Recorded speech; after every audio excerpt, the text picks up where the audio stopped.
Hi friends, சிறையடிக்க ஆசை சீரியலில் நாளைக்கு என்ன நடக்க போகுதுங்கிறத பார்க்கலாம். வாங்க வீடியோக்குள்ளே போகலாம். நம்ம சேனலை இன்னும் சப்ஸ்கிரைப் பண்ணாதவங்க சப்ஸ்கிரைப் பண்ணிக்கோங்க. முத்து அவரோட ஃப்ரெண்டு செல்வத்தை வச்சு அந்த கடை மீனாவோட அம்மா கடை போட்டிருந்தாங்க இல்லையா, அந்த கடையை எடுக்க வச்சாங்கல்ல. அதுக்கு பின்னாடி யார் இருக்காங்க அப்படிங்கிறத கண்டுபிடிக்கிறதுக்காக அந்த போலீஸ்கார்கிட்ட கேட்குறாங்க செல்வம். சார் என் தங்கச்சிக்கு அங்கே கடை வச்சுக்கலான் இருக்கா. ஆல்ரெடி ஒரு கடை இருந்தது, எடுத்துட்டிங்களே.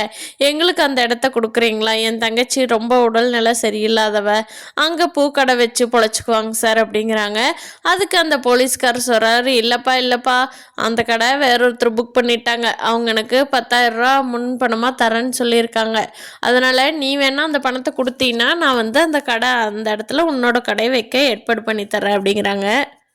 அப்போது முத்துவுக்கு புரிஞ்சிருச்சு, இது சிந்தாமணியோட வேலை தான் அப்படின்னு. உடனே போய் சிந்தாமணி பிடிச்சி கேட்குறாங்க, ஏன் எங்கள் கடையை எடுக்கிறதுக்கு இப்படி போட்டு கொடுத்த அப்படின்னு சொல்லி வீட்டிலையெல்லாம் சொல்கிறாங்க. ஆனால் அதை செஞ்சது ரோஹிணி தான் அப்படிங்கிறது இவங்களுக்கு யாருக்கும் தெரியல. வீட்டில் முத்துவோட அப்பா பேசுகிறாரு, இங்கே பாரு விஜயா, உன்னோட ஃப்ரெண்டு சிந்தாமணியை நீ வச்சுக்கிறது ரொம்ப நல்லது. நீ இப்படியே இருந்தீன்னா சிந்தாமணியோட நீயும் சேர்ந்து போலீஸ் கம்பி எண்ணுவேன். சரியா? இனிமேல் இப்படியெல்லாம் அவங்களோட ஃப்ரெண்ட்ஷிப் வச்சுக்கிட்டா நீ இந்த வீட்டில் இருக்காது அப்படிங்கிறாரு. ஏன் ஃப்ரெண்ட்ஷிப்புக்கு இதுக்கு எனக்கு என்ன சம்மந்தம்? அவன் பண்ணுறதுக்கெல்லாம் நான் என்ன பண்ணுவேன்?